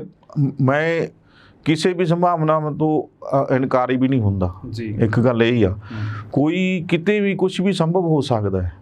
ਬੰਦਾ ਹਰ ਇੱਕ ਬੰਦਾ ਕੋਈ ਕਿਤੇ ਕਿਤੇ ਨਾ ਕਿਤੇ ਕੋਈ ਵੀ ਮਤਲਬ ਐਂ ਕਹਿ ਲਓ ਮੇਲ ਮਿਲਾਪ ਸਾਂਝ ਪੈ ਸਕਦੀ ਹੈ, ਕਿਸੇ ਰਾਹ ਜਾਂਦੇ ਦੀ ਪੈ ਜਾਂਦੀ ਹੈ, ਉਹ ਵੱਖਰੀ ਗੱਲ ਆ। ਕਿਉਂਕਿ ਮੈਂ ਇਸ ਕਰਕੇ ਪੁੱਛਿਆ ਸੀ ਇਹ ਵੀ RS ਬੈਂਸ ਹੋਰਾਂ ਦੇ ਹੱਥਾਂ ਵਿੱਚ ਕੇਸ ਜਾਣ ਕਰਕੇ ਤੇਜ਼ੀ ਵੀ ਆ ਸਕਦੀ ਹੈ ਮਾਮਲੇ ਦੇ ਵਿੱਚ, ਕਿ ਸ਼ਰਮਾ ਸਾਹਿਬ ਨੂੰ ਲੱਗਦਾ ਹੋਵੇ ਕਿਤੇ ਹੁਣ ਮੇਰੇ ਤੇ ਗਾਜ ਨਾ ਡਿੱਗ ਪਵੇ, ਇਸ ਤੋਂ ਪਹਿਲਾਂ ਹੀ ਮੈਂ ਬੋਲ ਪਵਾਂ। ਨਹੀਂ, ਗਾਜ ਇਕੱਲੇ RS ਬੈਂਸ ਨਾਲ ਥੋੜੀ ਗਾਜ ਡਿੱਗਣੀ ਹੈ, ਬਾਕੀ ਅਧਿਕਾਰੀ ਕਿੱਥੇ ਨੇ, ਬਾਕੀ ਜਾਂਚਾਂ ਕਿੱਥੇ ਨੇ? ਉਹ ਤਾਂ ਗਾਜ ਤਾਂ ਡਿੱਗੀ ਹੋਈ ਹੈ, 302 ਤੇ 307 ਦਾ ਪਰਚਾ ਦਰਜ ਹੋਇਆ। ਹੁਣ ਗਾਜ ਕੀ ਡਿੱਗਣੀ ਹੈ? ਲਾਈ ਡਿਟੈਕਟਰ ਟਾਰਗੇਟ ਕੀਤਾ ਜਾ ਰਿਹਾ। ਉਹ ਤਾਂ ਮੈਂ ਅੱਜ ਉਹੀ ਤਾਂ ਗੱਲ ਹੈ ਵੀ ਅੱਜ ਕਿਉਂ ਕਿਹਾ ਜਾ ਰਿਹਾ ਟਾਰਗੇਟ ਜਦੋਂ ਹੋਇਆ ਉਦੋਂ ਵੀ ਜੀ, ਜੇ ਅੱਜ ਉਦੋਂ ਕਿਉਂ ਨਹੀਂ ਮੀਡੀਆ ਦੇ ਵਿੱਚ ਸਾਹਮਣੇ ਪ੍ਰਤੱਖ ਰੂਪ ਚ ਆਏ, ਉਦੋਂ ਲਾਈ ਡਿਟੈਕਟਰ ਟੈਸਟ ਨੂੰ ਕਿਉਂ ਨਾ ਕੀਤੀ? ਇਹ ਗੱਲਾਂ ਤਾਂ ਹੈਗੀਆਂ ਨਾ। ਨਾਲੇ ਦੂਜੀ ਗੱਲ, ਜੇ ਨਵਜੋਤ ਸਿੰਘ ਸਿੱਧੂ ਨਾਲ ਦੇਖੀ ਜਾਵੇ ਤਾਂ ਨਵਜੋਤ ਸਿੰਘ ਸਿੱਧੂ ਦੀ ਗੱਲ ਮੰਨ ਕੇ ਪੰਜਾਬ ਦੀ ਸਰਕਾਰ ਜਿਹੜੀ ਉਹਨਾਂ ਦੇ ਕਹੇ ਦੇ ਅਨੁਸਾਰ ਚੱਲ ਰਹੀ ਹੈ, ਜਾਂ ਉਹਨਾਂ ਦੇ ਕਹੇ ਅਨੁਸਾਰ, ਜਾਂ ਉਹਨਾਂ ਦੀ ਜੁੰਡਲੀ ਦੀ, ਉਹਨਾਂ ਦੇ ਖੇਮੇ ਦੀ ਕਹਿ ਲਓ, ਉਹਨਾਂ ਨੇ ਨਿਯੁਕਤ ਤਾਂ ਕਰਤਾ ਨਾ, ਪਬਲਿਕ ਪ੍ਰੋਸੀਕਿਊਟਰ ਨਿਯੁਕਤ ਕਰਤਾ RS ਬੈਂਸ, ਜਿਹਦੇ ਉੱਤੇ ਕੋਈ ਕੁਐਸਚਨ ਹੀ ਨਹੀਂ ਹੈਗਾ। ਜਾਂ ਤਾਂ ਫਿਰ ਉਹ ਕਹਿਣਗੇ ਉਹਨੂੰ ਵੀ ਹਟਾਇਆ ਜਾਵੇ, ਉਹ ਵੀ ਇਹਨਾਂ ਦੇ ਭਰੋਸੇ ਵਾਲਾ ਬੰਦਾ ਨਹੀਂ ਹੋਵੇ। ਉਹ ਅਲੱਗ ਕਰਤਾ, ਇੱਕ ਨਿਯੁਕਤ ਕਰਤਾ ਅਲੱਗ ਚੀਜ਼, ਉਹ ਪੈਰਵੀ ਕਰਨਗੇ ਇਹਨਾਂ ਚੀਜ਼ਾਂ ਦੀ, ਤੇ ਉਹਦੇ ਬਾਰੇ ਵੀ ਬੋਲੋ ਫਿਰ ਵੀ ਉਹ ਹੈ ਤੁਹਾਨੂੰ ਉਹ ਖਪਦਾ ਹੈ ਜਾਂ ਨਹੀਂ ਖਪਦਾ। ਉਸ ਮਤਲਬ ਕਹਿਣ ਦਾ ਭਾਵ ਇਹ ਉਲਝਾਇਆ ਜਾ ਰਿਹਾ, ਤਾਣੀ ਉਲਝਾਈ ਜਾ ਰਹੀ ਹੈ। ਕੋਈ ਤਣ ਪੱਤਣ ਲੱਗ ਜਿਓ ਨਹੀਂ, ਕੋਈ ਗੱਲ, ਕੋਈ ਇੱਕ ਗੱਲ ਲੈ ਲਓ ਤੁਸੀਂ, ਕੋਈ ਵੀ ਗੱਲ ਲੈ ਲਓ, ਕਿਸੇ ਦਾ ਵੀ ਬਿਆਨ ਲੈ ਲਓ, ਇਹ ਬੇਅਦਬੀ ਦੇ ਮਾਮਲੇ ਦੇ ਵਿੱਚ ਕਿਤੇ ਵੀ ਕੋਈ ਸਿੱਟਾ ਹੱਥ 'ਚ ਆਉਂਦਾ ਨਜ਼ਰ ਆਉਂਦਾ ਹੀ ਨਹੀਂ ਜੀ, ਕੋਈ ਸਿਰਾ ਨਹੀਂ ਨਜ਼ਰ ਆਉਂਦਾ। ਹਾਂ ਵੀ ਇਹ ਪੱਲਾ ਫੜ ਲਈਏ, ਚਲੋ ਇੱਥੇ ਚੱਲੀ, ਇਹ 'ਤੇ ਗੱਲ ਕੀਤੀ ਜਾ ਸਕਦੀ ਹੈ, ਜਾਂ ਇਹਦੇ 'ਤੇ ਕੋਈ ਸਿੱਟਾ ਨਿਕਲ ਸਕਦਾ ਅੱਗੇ ਜਾ ਕੇ। ਕੋਈ ਵੀ ਇੱਦਾਂ ਦੀ ਗੱਲ ਨਹੀਂ ਛੱਡੀ ਇਹਨਾਂ ਨੇ। ਪੋਲੀਟੀਸ਼ੀਅਨਾਂ ਨੇ ਇੰਨਾ ਕੁ ਉਲਝਾਤਾ ਉਸ ਮਾਮਲਾ, ਉਹ ਮਾਮਲਾ ਇੰਨਾ ਉਲਝਾਇਆ ਕਿ ਖਲਾਰਾ ਪਾਤਾ, ਖਿਲ ਰਿਹਾ ਪਿਆ, ਸਿੱਟਾਂ ਜਾਂਚਾਂ ਇਹ ਉਹ CBI ਕੋਲ ਭੇਜਤੀ ਜੀ। ਮਤਲਬ ਚਾਰੇ ਪਾਸੇ ਖਲਾਰਾ ਪਾਇਆ ਗਿਆ, ਜਾਣ ਬੁੱਝ ਕੇ ਪਾਇਆ। ਕਿੰਨੇ ਕਮਿਸ਼ਨਰ ਬਣੇ, ਕਿੰਨੇ ਸਿੱਟਾਂ ਬਣੀਆਂ, CBI ਕੋਲ ਗਿਆ, ਵਾਪਸ ਲਿਆ, ਕੀ ਨਿਕਲਿਆ ਵਿੱਚ? ਕੁਛ ਨਹੀਂ। ਲੋਕ ਕੀ ਸਮਝਣ? ਜੇ ਅੱਜ ਗੱਲਬਾਤ ਆਪਾਂ ਵੀ ਕਰ ਰਹੇ ਹਾਂ ਤਾਂ ਇਹਦੇ ਤੋਂ ਲੋਕ ਵੀ ਕੀ ਸਮਝਣ? ਅਸੀਂ ਤਾਂ ਸਿਰਫ ਸੰਭਾਵਨਾਵਾਂ ਜਿਹੜੀਆਂ ਉਜਾਗਰ ਹੋ ਰਹੀਆਂ ਨੇ ਉਹਨਾਂ ਬਾਰੇ ਟਾਕ ਕਰ ਰਹੇ ਹਾਂ। ਗੱਲ ਕਰ ਰਹੇ ਜਿਹੜੇ ਅਦਾਲਤ ਦੇ ਫੈਸਲੇ ਨੇ ਉਹ ਤਾਂ ਸਬੂਤਾਂ ਦੇ ਆਧਾਰ ਤੇ ਹੋਣੇ ਨੇ, ਸਬੂਤ ਹੈ ਹੀ ਕੋਈ ਨਹੀਂ। ਜੇ ਹੈਗਾ ਤਾਂ ਪੇਸ਼ ਕਿਉਂ ਨਹੀਂ ਹੋਇਆ? ਕਿਹਦੇ ਕੋਲ ਹੈ? ਕਿਹਨੇ ਸਾਂਭਿਆ ਹੋਇਆ? ਜੇ ਸਬੂਤ ਹੈ ਪੇਸ਼ ਕਿਉਂ ਨਹੀਂ ਕੀਤਾ ਗਿਆ? ਚਾਹੇ ਉਹ ਪੋਲੀਟੀਸ਼ੀਅਨ ਹੈ, ਚਾਹੇ ਇੱਕ ਵਕੀਲ ਹੈ, ਚਾਹੇ ਕੋਈ AG ਹੈ, ਚਾਹੇ DGP ਹੈ, ਕੋਈ ਆ, ਚਾਹੇ ਜਾਂਚ ਅਧਿਕਾਰੀ ਹੈ, ਕੋਈ ਮੁਖੀ ਹੈ, ਕੁਛ ਕਿਸੇ ਤਰ੍ਹਾਂ ਦਾ ਕੋਈ ਵੀ ਬੰਦਾ ਹੈ, ਉਹ ਕਿੱਥੇ ਨੇ ਸਬੂਤ? ਸਬੂਤ ਹੈਗੇ ਨੇ ਤਾਂ ਪੇਸ਼ ਕਿਉਂ ਨਹੀਂ ਕੀਤੇ ਗਏ? ਹਾਲ ਤੱਕ ਜਾਂਚ ਦੇ ਸਾਹਮਣੇ ਕਿਉਂ ਨਹੀਂ ਆਏ? ਜਾਂ ਜਾਂਚਾਂ ਨੇ ਕਿਉਂ ਨਹੀਂ ਪੜਤਾਲ ਕੀਤੀ ਉਹਨਾਂ ਸਬੂਤਾਂ ਦੀ? ਉਹਨਾਂ ਬਾਰੇ ਕਿਉਂ ਨਹੀਂ ਵੇਰਵੇ ਦਿੱਤੇ? ਇਹ ਸਾਰਾ ਕੁਝ ਜਿਹੜਾ ਹੈਗਾ ਇੰਨਾ ਖਲਾਰਾ ਪਾਦਾ। ਉਹ ਕਹਿੰਦੇ ਹੁੰਦੇ ਨਾ ਕਿ ਜੇ ਲੜਾਈ ਨਿਬੇੜਨੀ ਨਾ ਹੋਵੇ ਤਾਂ ਵਧਾ ਦਿਓ, ਉਹੀ ਖਲਾਰਾ ਪਾ ਦਿਓ, ਚਾਰੇ ਪਾਸੇ ਗਾਹ ਪਾ ਦਿਓ ਉਹਦਾ, ਉਹ ਆਪ ਹੀ ਹੌਲੀ ਖਤਮ ਹੁੰਦੀ ਜਾਂਦੀ ਹੈ। ਜਦੋਂ 84 ਦਾ ਮੁੱਦਾ ਸੀਗਾ, ਹੁਣ ਤੱਕ ਚੱਲੀ ਜਾਂਦਾ, ਹਰ ਵਾਰ ਚੋਣਾਂ ਜਾਂਦਾ। ਹੁਣ ਤੁਸੀਂ 84 ਦਾ ਮੁੱਦਾ ਨਾਲ ਇਹ ਬੇਅਦਬੀ ਦਾ ਮੁੱਦਾ ਹੈ, ਹੁਣ ਇਹ ਵੀ ਐਂ ਚੋਣਾਂ 'ਚ ਆਇਆ ਕਰੂਗਾ ਅੱਗੇ ਇਹਨਾਂ ਨੇ ਚੋਣ ਦਾ ਹਿੱਸਾ ਬਣ ਜਾਣਾ। ਜਿਵੇਂ 84 ਮੁੱਦਾ ਹਿੱਸਾ ਬਣਿਆ, ਪੰਜਾਬ ਦੇ ਪਾਣੀਆਂ ਦੀ ਗੱਲ ਹੋਈ, ਪੰਜਾਬੀ ਬੋਲਦੇ ਇਲਾਕਿਆਂ ਦੀ ਗੱਲ ਹੋਈ, ਤੇ ਇੱਦਾਂ ਹੀ ਹੁਣ ਬੇਅਦਬੀ ਦੀ ਗੱਲ ਹੋਇਆ ਕਰਨੀ ਹੈ, ਇੱਦਾਂ ਹੀ ਗੋਲੀ ਕਾਂਡ ਦੀ ਹੋਇਆ ਕਰਨੀ ਹੈ। ਇਹ ਸਿਰਫ ਤੇ ਸਿਰਫ ਲੋਕਾਂ ਨੂੰ ਕਿ ਅਸੀਂ ਹੀ ਮੁੱਦਾ ਚੱਕ ਸਕਦੇ ਹਾਂ, ਅਸੀਂ ਸੱਚੀ ਮੁੱਚੀ ਇਨਸਾਫ ਪਸੰਦ, ਅਸੀਂ ਇਨਸਾਫ ਲੈਣ ਲਈ ਉਡੀਕਮਾਨ ਅਸੀਂ ਹਾਂ, ਤੁਸੀਂ ਸਾਨੂੰ ਵੋਟਾਂ ਪਾਓ, ਸਾਨੂੰ ਰਾਜਗੱਦੀ ਦੇ ਦਿਓ, ਬਸ ਇੰਨਾ ਕੁ ਮਸਲਾ ਹੈ ਜੀ। ਬਿਲਕੁਲ। ਸਿਆਸਤਾਂ ਨੇ ਮਸਲੇ ਸੁਲਝਾ ਕੇ ਲੈਣਾ ਵੀ ਕੀ ਹੈ, ਜੇਕਰ ਮਸਲੇ ਸੁਲਝ ਗਏ ਤਾਂ ਫਿਰ ਸਿਆਸਤਾਂ ਨੇ ਕਰਨਾ ਫਿਰ ਕੀ ਹੈ ਹੋਰ? ਬਿਲਕੁਲ, ਉਹਨਾਂ ਨੂੰ ਵੋਟ ਕੌਣ ਪਾਊਗਾ ਫਿਰ ਉਹਨਾਂ ਦੇ ਕੰਮ ਪੁੱਛਣ ਲੱਗ ਜਾਣੇ, ਜਿਹੜਾ ਹੁਣ ਪੁੱਛਣ ਲੱਗ ਗਏ। ਜਿਵੇਂ ਹੁਣ ਪਹਿਲਾਂ ਕੈਪਟਨ ਨੂੰ ਪੁੱਛਦੇ ਸੀਗੇ ਲੋਕ, ਕੈਪਟਨ ਦੀ ਕਾਰਗੁਜ਼ਾਰੀ 0 ਨਜ਼ਰ ਆਈ, ਠੀਕ ਹੈ। ਹੁਣ ਫਿਰ ਨਵਜੋਤ ਸਿੰਘ ਸਿੱਧੂ ਨੇ ਲੱਗਿਆ ਵੀ ਕਿ ਹੁਣ ਤਾਂ ਮੇਰੇ ਤੇ ਆ ਜਾਣੀ ਸੂਈ, ਹੁਣ ਉਹ ਬਦਲਣ ਲੱਗ ਗਏ ਆਪਣੇ ਬਿਆਨਾਂ ਤੋਂ, ਉਹ ਭੱਜਣ ਲੱਗ ਗਏ, ਉਹ ਹੁਣ ਲੋਕਾਂ ਦੇ ਸਿਰ ਤੇ ਸਿੱਟਣ ਲੱਗ ਗਏ ਗੱਲ। ਲੋਕ ਤਾਂ ਭਾਈ ਹਰ 5 ਸਾਲ ਬਾਅਦ ਇਨਸਾਫ ਲੈਣ ਲਈ ਫੇਰ ਖੜੇ ਹੋ ਜਾਂਦੇ ਆ, ਔਰ ਲੈ ਵੀ ਲੈਂਦੇ ਆ ਜਿੱਥੇ ਤੱਕ ਉਹਨਾਂ ਦੀ ਆਪਣੀ ਸੰਤੁਸ਼ਟੀ ਹੋ ਜਾਂਦੀ ਹੈ, ਇਹ ਸੱਤਾ ਬਦਲ ਦਿੰਦੇ ਆ ਤੇ ਉਹਨਾਂ ਨੂੰ ਐਂ ਹੁੰਦਾ ਕਿ ਅਸੀਂ ਸੰਤੁਸ਼ਟ ਐ, ਅਸੀਂ ਇਨਸਾਫ ਲੈ ਲਿਆ, ਤੇ ਉਹਦਾ ਬਾਈ 'ਚ ਲੈ ਲੈਂਦੇ। ਤੁਹਾਡਾ ਵੀ ਰੌਲਾ ਪਾਉਣ ਦਾ ਕੀ ਹਰਜ਼ ਸੀਗਾ? ਫਿਰ ਤਾਂ ਜਿਹੜੀ ਕਾਰਗੁਜ਼ਾਰੀ ਉਹਨੇ ਕੀਤੀ ਆ ਉਹ ਭੁਗਤ ਲੈਂਦਾ, ਲੋਕ ਤਾਂ ਉਹਨੂੰ ਦੇ ਦਿੰਦੇ ਸਜ਼ਾ। ਪਰਮਿੰਦਰ ਜੀ, ਇਸ ਮਸਲੇ ਨੂੰ ਚੰਗੀ ਤਰ੍ਹਾਂ ਹੱਥ ਕਿਉਂ ਨਹੀਂ ਪਾਇਆ ਜਾ ਰਿਹਾ? ਕੀ ਇਸ ਦੇ ਵਿੱਚ ਕੋਈ ਵੱਡੇ ਨਾਮ ਆਉਂਦੇ ਨੇ ਜਿਨ੍ਹਾਂ ਕਰਕੇ ਸਰਕਾਰ ਟਾਲਾ ਵੱਟਦੀ ਹੈ? ਦੇਖੋ, ਨਾਮ ਤਾਂ ਆਉਂਦੇ ਹੀ ਹੋਣਗੇ, ਇਹਦੇ ਵਿੱਚ ਕੋਈ ਦੋ ਰਾਵਾਂ ਨਹੀਂ ਹੈਗੀਆਂ। ਆਪਾਂ ਇਸ ਗੱਲ ਤੋਂ ਮੁਨਕਰ ਹੋ ਨਹੀਂ ਸਕਦੇ ਕਿ ਇੱਦਾਂ ਇੱਕ ਪਾਸੇ ਤਾਂ 150 ਕਾਲਾਂ ਦਿਖਾਈਆਂ ਜਾ ਰਹੀਆਂ ਨੇ ਜਾਂਚਾਂ ਦੇ ਵਿੱਚ ਵੀ ਕਾਲਸ ਹੋਈਆਂ ਨੇ, ਇੱਕ ਪਾਸੇ ਕਿਹਾ ਜਾ ਰਿਹਾ ਕਿ ਸਾਨੂੰ ਕੋਈ ਆਰਡਰ ਨਹੀਂ, ਸਾਡੀ ਕਿਸੇ ਨਾਲ ਗੱਲ ਹੀ ਨਹੀਂ ਹੋਈ। ਜਿਹਦੀ ਗੱਲ ਹੋਈ ਆ ਕੌਣ ਸੀ ਬੰਦਾ? ਉਹ ਇਹ ਚਲੋ ਜਾਂਚ ਦੇ ਵਿਸ਼ੇ ਨੇ, ਹਲੇ ਜਾਂਚ ਦੇ ਸਾਹਮਣੇ ਆਉਣੀਆਂ ਨੇ ਚੀਜ਼ਾਂ, ਪਰ ਜਾਂਚਾਂ ਹੋਣਗੀਆਂ, ਨੀਅਤ ਸਾਫ਼ ਤਾਂ ਹੋ ਜਾਊਗਾ। ਦੂਜੀ ਗੱਲ, ਜੇ ਇੱਦਾਂ ਦੇ ਵੱਡੇ ਮੁੱਦੇ ਧਰਮ ਦੇ ਨਾਂ 'ਤੇ, ਜ਼ਾਤ ਦੇ ਨਾਂ 'ਤੇ ਖੜੇ ਨਾ ਕੀਤੇ ਜਾਣ, ਕਿੱਥੇ ਨਹੀਂ ਖੜੇ ਹੁੰਦੇ ਇਹ ਦੱਸੋ? ਬਿਲਕੁਲ। ਕੀ ਕਾਂਗਰਸ ਨੇ ਨਹੀਂ ਖੜੇ ਕੀਤੇ? ਨੈਸ਼ਨਲ ਲੈਵਲ 'ਤੇ ਦੇਖਿਆ ਜਾਵੇ ਦੇਸ਼ ਭਰ ਦੇ ਵਿੱਚ ਰਾਮ ਮੰਦਿਰ ਦਾ ਮੁੱਦਾ ਕੀ ਸੀ? ਧਰਮ ਦੇ ਨਾਂ 'ਤੇ ਹੀ ਸੀਗਾ। ਤੇ ਸੱਤਾ ਦੇ ਵਿੱਚ ਕਾਬਜ ਹੋਣਾ ਛੋਟੀ ਗੱਲ ਹੈ, ਦੇਸ਼ ਦੀ ਸੱਤਾ ਪ੍ਰਾਪਤ ਕਰ ਲੈਣੀ ਇੱਕੋ ਮੁੱਦੇ ਦੇ ਉੱਤੇ। ਤੇ ਆਹ ਮੁੱਦੇ ਵੀ ਸੱਤਾ ਪ੍ਰਾਪਤੀ ਦੀ, ਸੱਤਾ ਖੋਹਣ ਦੀ, ਮਤਲਬ ਐਂ ਕਹਿ ਲਓ ਕਿ ਇੱਕ ਮੁੱਦਾ ਬਣ ਕੇ ਰਹਿ ਗਿਆ। ਉਹ ਉਸੇ ਲੈਅ 'ਤੇ, ਉਸੇ ਲੀਹ 'ਤੇ ਚੱਲਿਆ ਜਾ ਰਿਹਾ ਹੈ। ਇਹਨੂੰ ਹੱਲ ਕਰਕੇ ਲੋਕ ਪੁੱਛਣਗੇ ਨਹੀਂ ਵੀ ਭਾਈ ਸਾਨੂੰ ਹਸਪਤਾਲਾਂ 'ਚ ਇਲਾਜ ਨਹੀਂ ਮਿਲਦਾ, ਸਾਡੇ ਬੱਚੇ ਰੁਲ ਰਹੇ ਨੇ, ਪੜ੍ਹਦੇ ਨਹੀਂ, ਗਰੀਬ ਮਜ਼ਦੂਰ ਲੇਬਰ, ਉਹ ਵਿਚਾਰੀ ਜਿਹੜੀ 100-150 ਰੁਪਇਆ ਲੇਬਰ ਹੁੰਦੀ ਹੈ ਜਿਹੜੀ ਕਮਾਈ ਕਰਕੇ ਘਰ ਨੂੰ ਲੈ ਜਾਂਦੀ ਹੈ, ਦਿਹਾੜੀ ਦਾ 200-300 ਕਮਾ ਕੇ ਉਹਦੇ ਖਰਚੇ ਨਹੀਂ ਪੂਰੇ ਹੁੰਦੇ, ਉਹ ਨਹੀਂ ਅੱਗੇ ਖੜੇ ਹੋ ਜੂਗੇ। ਫਿਰ ਉਹ ਅੰਦੋਲਨ ਨਹੀਂ ਹੋਣਗੇ ਜਿੱਦਾਂ ਹੋ ਰਹੇ ਹੁਣ ਕਿਸਾਨੀ ਅੰਦੋਲਨ ਵਗੈਰਾ। ਫਿਰ ਉਹਨਾਂ ਤੋਂ ਬਚਣ ਵਾਸਤੇ ਸਾਡੀ ਬਦਨਾਮੀ ਨਾ ਹੋ ਜੇ, ਲੋਕਾਂ ਦੇ ਮਨਾਂ ਦੇ ਵਿੱਚ ਇਹ ਗੱਲਾਂ ਨਾ ਆ ਜਾਣ, ਕਿਤੇ ਸਾਡੇ ਵਿਰੁੱਧ ਨਾ ਹੋ ਜਾਣ, ਸਾਨੂੰ ਸੱਤਾ ਤੋਂ ਫਿਰ ਹੱਥ ਧੋਣਾ ਪੈ ਜੇ। ਇਹ ਮੁੱਦੇ ਫਿਰ ਇਮੋਸ਼ਨਲ ਹੁੰਦੇ ਨੇ, ਭਾਵਨਾ ਨਾਲ ਜੁੜੇ ਹੁੰਦੇ ਨੇ, ਲੋਕਾਂ ਦੀਆਂ ਅੰਦਰੂਨੀ ਭਾਵਨਾ ਜਿਹੜੀਆਂ ਕਹਿ ਹੁੰਦੀਆਂ ਉਹਨਾਂ ਨੂੰ ਠੇਸ ਪਹੁੰਚਦੀ ਹੈ ਅਤੇ ਉਹਨਾਂ ਨੂੰ ਠੇਸ ਮਾਰਦੇ ਨੇ ਇਹ ਕਿ ਬਾਕੀ ਸਾਰਾ ਕੁਛ ਭੁੱਲ ਜਾਣ, ਦਿਮਾਗ 'ਚ ਹੀ ਰਹਿ ਜਾਵੇ। ਅਤੇ ਇਹ ਫਿਰ ਖ਼ਤਮ ਕਰਕੇ ਇਹਨਾਂ ਨੂੰ ਮਿਲੂਗੀ ਮੁੱਦਾ। ਇਹਨਾਂ ਦਾ ਤਾਂ ਭਲਾ ਇਸੇ ਦੇ 'ਚ ਹੁੰਦਾ। ਸੋ ਸਾਰੇ ਪੋਲੀਟੀਸ਼ੀਅਨ ਜਿੰਨੇ ਵੀ ਹੈਗੇ ਨੇ ਕਦੇ ਨਹੀਂ ਚਾਹੁੰਦੇ ਕਿ ਇੱਦਾਂ ਦੇ ਮੁੱਦੇ ਜਿਹੜੇ ਸੈਂਸਿਟਿਵ ਮੁੱਦੇ ਹੁੰਦੇ ਨੇ, ਜਿਨ੍ਹਾਂ ਨਾਲ ਲੋਕਾਂ ਦੀਆਂ ਭਾਵਨਾਵਾਂ ਜਿਨ੍ਹਾਂ ਨਾਲ ਜੁੜੀਆਂ ਹੁੰਦੀਆਂ ਨੇ, ਉਹਨਾਂ ਨੂੰ ਖਤਮ ਕਰ ਲਿਆ ਜਾਵੇ। ਉਹ ਤਾਂ ਸਗੋਂ ਹਵਾ ਦਿੰਦੇ ਨੇ, ਖਿਲਵਾੜ ਕਰਕੇ ਫਿਰ ਵੋਟਾਂ ਵੀ ਤਾਂ ਲੈਣੀਆਂ। ਬਿਲਕੁਲ ਬਿਲਕੁਲ, ਇਹੀ ਇੱਕ ਇਹਦਾ ਮੁੱਦੇ ਦਾ ਜਿਹੜਾ ਆਪਾਂ ਕਹਿ ਲਏ ਸਿਰਾ ਇਹੀ ਆ ਕਿ ਇਹਦੇ ਵਿੱਚ ਸਿਰਫ ਤੇ ਸਿਰਫ ਸੱਤਾ ਦਿਖਦੀ ਹੈ। ਕਿੰਨਾ ਕੁ ਕੋਈ ਇਸ ਮੁੱਦੇ ਨੂੰ ਛਾਲ ਕੇ ਕਿੰਨਾ ਫਾਇਦਾ ਲੈ ਲੈਂਦਾ, ਉਹ ਸੱਤਾ ਤੇ ਆ ਕੇ ਬੈਠ ਜਾਊਗਾ। ਪਰਮਿੰਦਰ ਜੀ, ਨਵਜੋਤ ਸਿੰਘ ਸਿੱਧੂ ਨੇ ਕੈਪਟਨ ਅਮਰਿੰਦਰ ਸਿੰਘ ਦੇ ਇਸ ਨੂੰ ਲੈ ਕੇ 11 ਟਵੀਟ ਕੀਤੇ ਸੀ ਇਸੇ ਮਾਮਲੇ ਲੈ ਕੇ। ਹੁਣ ਵੀ ਨਵਜੋਤ ਸਿੱਧੂ ਨੇ ਟਵੀਟ ਕੀਤਾ। ਤੁਹਾਨੂੰ ਕੀ ਲੱਗਦਾ ਜੇਕਰ ਡੀਜੀਪੀ ਤੇ ਏਜੀ ਬਦਲ ਜਾਂਦੇ ਨੇ ਤਾਂ ਕਿ ਫਿਰ ਇਨਸਾਫ ਮਿਲ ਜੂਗਾ? ਫਿਰ ਉਹੀ ਗੱਲ ਉਹੀ ਆ ਜਾਂਦੀ ਹੈ ਕਿ ਜੇ ਇਨਸਾਫ ਤਾਂ ਸਬੂਤਾਂ ਦੇ ਆਧਾਰ ਤੇ ਹੋਣਾ ਹੈ, ਕੰਮ ਸਰਕਾਰ ਨੇ ਲੈਣਾ ਹੈ।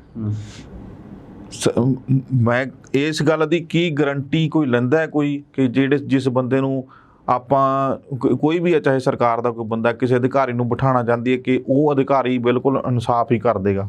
ਕੌਣ ਗਰੰਟੀ ਦਿੰਦਾ ਇਸ ਗੱਲ ਦੀ?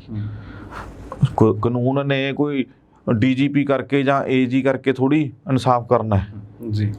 ਪੈਰਵੀ ਜੇ ਅਤੁਲ ਨੰਦਾ ਹੋਰਾਂ ਨੇ ਪੈਰਵੀ ਕੀਤੀ ਹੁੰਦੀ, ਅੱਜ ਦੀ ਕੋਈ ਇਹਦੀ ਕੇਸ ਦੀ ਇਹਦਾ ਰੁਖ ਹੋਰ ਹੋਣਾ ਸੀ। ਬਿਲਕੁਲ ਠੀਕ ਹੈ ਜੀ।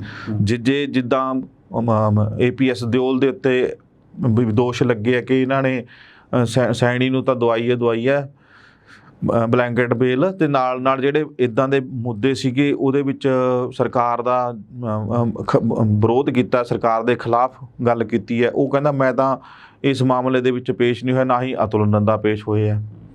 ਠੀਕ ਹੈ, ਹੁਣ ਜਦੋਂ ਪੇਸ਼ ਹੀ ਨਹੀਂ ਹੋਏ ਇਹ ਵੱਡੇ ਵਕੀਲ, ਤੇ ਕੇਸ ਨੇ ਕਿੱਥੇ ਜਾਣਾ? ਕੌਣ ਪੈਰਵੀ ਕਰੂਗਾ? ਤੇ ਜਿਹੜਾ ਬੰਦਾ ਅਧਿਕਾਰੀ ਤੁਸੀਂ ਲਾ ਦੋਗੇ ਉਹ ਜੇ ਉਹਨੇ ਵੀ ਪੈਰਵੀ ਨਾ ਕੀਤੀ, ਜੇ ਉਹਦੇ ਤੋਂ ਆਊਟਪੁੱਟ ਨਾ ਲਈ ਜਾਂ ਉਹਨੂੰ ਨਾ ਪੁੱਛਿਆ ਗਿਆ ਵੀ ਕੀ ਕੀਤਾ ਅੱਜ ਜੀ, ਤੇ ਉਹ ਬਦਲ ਗਿਆ, ਫਿਰ ਕਿੱਥੇ ਜਾਊਗਾ ਮਾਮਲਾ? ਇਹ ਤਾਂ ਜਿਹੜਾ ਬੰਦਾ ਬੈਠਿਆ, ਚਾਹੇ ਕੋਈ ਬੈਠ ਜੇ ਆ ਕੇ, ਉਸੇ ਤੇ ਉੱਤੇ ਉਹਦੇ ਸਿਰ ਤੇ ਉੱਤੇ ਡੰਡਾ ਰੱਖਿਆ ਜਾਵੇ ਕਿ ਤੂੰ ਹਰ ਇੱਕ ਚੀਜ਼ ਇੱਦਾਂ ਅੱਜ ਪੇਸ਼ੀ ਅੱਜ ਕੀ ਕੀਤਾ ਜਾਊਗਾ। ਵਕੀਲਾਂ ਦਾ ਪੈਨਲ ਬੈਠ ਕੇ ਸਲਾਹ ਕਰੇ ਆਪ ਬੈਠਣ ਵਿੱਚ ਕਿ ਇਦਾਂ ਦੇ ਸਵਾਲ ਹੋ ਗਏ, ਜੇ ਇਸ ਸਵਾਲ ਦਾ ਕੀ ਜਵਾਬ ਦੇਵੇਂਗਾ, ਇਸ ਸਵਾਲ ਦਾ ਕੀ ਜਵਾਬ, ਕੀ ਮੰਗ ਕਰੇਗਾ, ਫਿਰ ਉੱਥੇ ਪੈਰ ਵੀ ਦੇਖੀ ਜਾਵੇ ਵੀ ਪੈਰ ਵੀ ਸਹੀ ਤਰੀਕੇ ਨਾਲ ਕਰ ਰਿਹਾ ਜਾਂ ਨਹੀਂ ਕਰ ਰਿਹਾ। ਠੀਕ ਹੈ, ਜੇ ਬੰਦੇ ਕੋਲ ਪੋਸਟ ਆਈ ਆ, ਹਰ ਇੱਕ ਬੰਦਾ ਚਾਹੁੰਦਾ ਮੈਂ ਪੋਸਟ ਤੇ ਬਣਿਆ ਰਹਾਂ, ਬਿਲਕੁਲ ਐਡੀ ਵੱਡੀ ਪੋਸਟ ਹੈ, ਕੱਲ ਨੂੰ ਹੋਰ ਅੱਗੇ ਫਿਊਚਰ ਖੁੱਲਦਾ ਤੇ ਉਹ ਚੀਜ਼ ਕਰਨਗੇ, ਕਰਾਉਣੀ ਆ, ਲੇਕਿਨ ਆਪਣੇ ਬੰਦੇ ਹੀ ਫਿੱਟ ਕਰਾਉਣੇ। ਇਹ ਤਾਂ ਸਿਆਸਤ ਹੈ ਕਿ ਮੈਂ ਆਪਣਾ ਫਾਇਦਾ ਲਵਾਂ, ਕੋਈ ਹੋਰ ਨਿੱਜੀ ਫਾਇਦੇ ਵੀ ਬਥੇਰੇ ਹੁੰਦੇ ਨੇ ਜੋ ਸਿਆਸਤਦਾਨਾਂ ਨੇ ਲੈਣੇ ਹੁੰਦੇ ਨੇ। ਪਰਮਿੰਦਰ ਜੀ, ਆਖਰੀ ਸਵਾਲ, ਵੈਸੇ ਤਾਂ ਗੁਰੂ ਸਾਹਿਬ ਆਪ ਸਮਰੱਥ ਨੇ, ਪਰ ਜੋ ਰਸਮੀ ਪ੍ਰਕਿਰਿਆ ਇਹਦੇ 'ਚ ਤੁਹਾਨੂੰ ਲੱਗਦਾ ਕਿ ਇਨਸਾਫ ਨਿਕਲ ਕੇ ਆਊਗਾ? ਨੀਅਤ ਜੇ ਸਾਫ਼ ਹੋਊਗੀ ਇਨਸਾਫ ਤਾਂ ਮਿਲ ਜਾਂਦਾ, ਇਹ 'ਚ ਕਿਹੜੀ ਗੱਲ ਹੈ। ਕੋਰਟਾਂ ਇਨਸਾਫ ਵਾਸਤੇ ਹੀ ਨੇ, ਨਿਆਂ ਵਾਸਤੇ ਹੀ ਨੇ, ਕਾਹਦੇ ਲਈ ਬੈਠੇ ਨੇ? ਕਿਉਂ ਜਾਂਦਾ ਹਰ ਇੱਕ ਇਨਸਾਨ, ਜੇ ਉਹਨਾਂ ਨੂੰ ਲੱਗਦਾ ਕਿ ਇੱਥੇ ਇਨਸਾਫ ਨਹੀਂ ਹੈਗਾ ਤਾਂ ਕਿਉਂ ਜਾਂਦਾ? ਗੱਲ ਤਾਂ ਹੈਗੀ ਕਿ ਇਨਸਾਫ ਦਿਵਾਉਣ ਵਾਲੇ ਜਿਨ੍ਹਾਂ ਦੀ ਡਿਊਟੀ ਸੰਵਿਧਾਨਕ ਤੌਰ ਤੇ ਲੱਗੀ ਹੋਈ ਆ, ਜਿੱਦ ਉਹ ਇਮਾਨਦਾਰੀ ਨਾਲ ਆਪਣੀ ਡਿਊਟੀ ਨਿਭਾਉਣ, ਫਰਜ਼ ਨਿਭਾਉਣ ਆਪਣਾ। ਇਨਸਾਫ ਕਿਹਨੂੰ ਨਹੀਂ ਮਿਲਦਾ? ਜੇ ਨਿਆਂ ਦੇਣ ਵਾਲੇ ਬੈਠੇ ਨੇ, ਇੰਨੀਆਂ ਪੜ੍ਹਾਈਆਂ ਕਰਕੇ ਉਸ ਪੋਸਟ ਤੇ ਪਹੁੰਚਦੇ ਨੇ, ਉਹ ਇੱਦਾਂ ਥੋੜ੍ਹੀ ਹੈ ਕਿ ਬਿਨਾਂ ਕਿਸੇ ਨੂੰ ਬੇਦੋਸ਼ੇ ਨੂੰ ਕੁਛ ਵੀ ਕਹਿ ਦਿਓ, ਅੰਦਰ ਕਰ ਦਿਓ। ਗੱਲ ਤਾਂ ਨੀਅਤ ਦੀ ਹੁੰਦੀ ਹੈ, ਸਿਸਟਮ ਦੀ ਨੀਅਤ ਹੋਣੀ ਚਾਹੀਦੀ ਹੈ, ਸਰਕਾਰ ਦੀ ਨੀਅਤ ਹੋਣੀ ਚਾਹੀਦੀ ਹੈ, ਜਿਹੜੇ ਅੱਗੇ ਬੰਦੇ ਕੰਮ ਕਰਦੇ ਨੇ। ਬਿਲਕੁਲ। ਇਹ ਫਿਰ ਦੂਜੀ ਗੱਲ ਇਹ ਹੈ ਕਿ ਇਹ ਕੋਈ ਨਿੱਜੀ ਮਸਲਾ ਹੀ ਨਹੀਂ ਕਿਸੇ ਦਾ, ਇਹ ਕੋਈ ਕਹਿ ਦੇਵੇ ਕਿਸੇ ਵਿਅਕਤੀਗਤ ਕਿਸੇ ਦਾ ਮਾਮਲਾ ਥੋੜ੍ਹੀ ਹੈ। ਬਿਲਕੁਲ। ਇਹਦੇ ਵਿੱਚ ਵੀ ਫਿਰ ਤੁਸੀਂ ਜੇ ਸਿਆਸਤਾਂ ਖੇਡਣੀਆਂ ਨੇ ਜਾਂ ਜ਼ਿੰਮੇਵਾਰੀ ਤੋਂ ਭੱਜਣਾ ਹੈ, ਚਾਹੇ ਅਧਿਕਾਰੀ ਨੇ ਚਾਹੇ ਕੋਈ ਹੋਰ ਨੇ, ਤੇ ਉਹ ਫਿਰ ਤਾਂ ਇਸ ਤੋਂ ਬਾੜੀ ਗੱਲ ਤਾਂ ਕੀ ਹੋ ਸਕਦੀ ਹੈ। ਬਿਲਕੁਲ ਜੀ ਜੀ, ਸ਼ੁਕਰੀਆ ਪਰਮਿੰਦਰ ਜੀ, ਇਸ ਜੋ ਗੰਭੀਰ ਇਹ ਮਸਲਾ ਪੰਜਾਬ ਦਾ, ਇਸ ਤੇ ਬੜੇ ਤੁਸੀਂ ਖੁੱਲ੍ਹ ਕੇ ਵਿਚਾਰ ਚਰਚਾ ਕੀਤੀ, ਤੁਹਾਡਾ ਧੰਨਵਾਦ। ਧੰਨਵਾਦ ਜੀ। ਦਰਸ਼ਕੋ, ਸਾਡੇ ਨਾਲ ਬਣੇ ਹੋਏ ਸੀ ਸੀਨੀਅਰ ਪੱਤਰਕਾਰ ਪਰਮਿੰਦਰ ਸਿੰਘ ਰਾਏਪੁਰ, ਜਿਨ੍ਹਾਂ ਨੇ ਬੜੇ ਖੁੱਲ੍ਹ ਕੇ ਗੱਲਾਂ ਰੱਖੀਆਂ ਕਿ ਜੋ ਇਹ ਮਾਮਲਾ, ਆਖਰ ਸਰਕਾਰਾਂ ਇਸ ਮਾਮਲੇ ਤੇ ਇਨਸਾਫ ਦੇਣਾ ਕਿਉਂ ਨਹੀਂ ਚਾਹੁੰਦੀਆਂ, ਸਰਕਾਰਾਂ, ਸਿਆਸੀ ਪਾਰਟੀਆਂ, ਰਵਾਇਤੀ ਪਾਰਟੀਆਂ ਇਸ ਮਾਮਲੇ ਨੂੰ ਲਟਕਾਉਣਾ ਕਿਉਂ ਚਾਹੁੰਦੀਆਂ ਨੇ, ਸਰਕਾਰਾਂ ਦਾ, ਰਵਾਇਤੀ ਪਾਰਟੀਆਂ ਦਾ ਇਸ ਦੇ ਵਿੱਚ ਮੁਨਾਫਾ ਕੀ ਹੈ, ਧਰਮਾਂ ਦੀ ਲੜਾਈ ਦੇ ਵਿੱਚ, ਧਰਮਾਂ ਦੇ ਇਨਸਾਫ ਦੇ ਵਿੱਚ ਸਰਕਾਰਾਂ ਆਖਰ ਆਪਣੇ ਆਪ ਨੂੰ ਬਣਾ ਕੇ ਰੱਖਣਾ ਚਾਹੁੰਦੀਆਂ ਨੇ। ਇਸ ਮਾਮਲੇ ਦੇ ਵਿੱਚ ਜੋ ਅਪਡੇਟ ਹੋਊਗੀ ਲਗਾਤਾਰ ਤੁਹਾਡੇ ਨਾਲ ਸਾਂਝੀ ਕਰਦੇ ਰਹਾਂਗੇ। ਤੁਸੀਂ ਬਣੇ ਰਹੋ ਤੁਹਾਡੇ ਆਪਣੇ ਚੈਨਲ ਲੋਕ ਰਾਣਾ ਚੈਨਲ ਪੰਜਾਬੀ ਤੇ।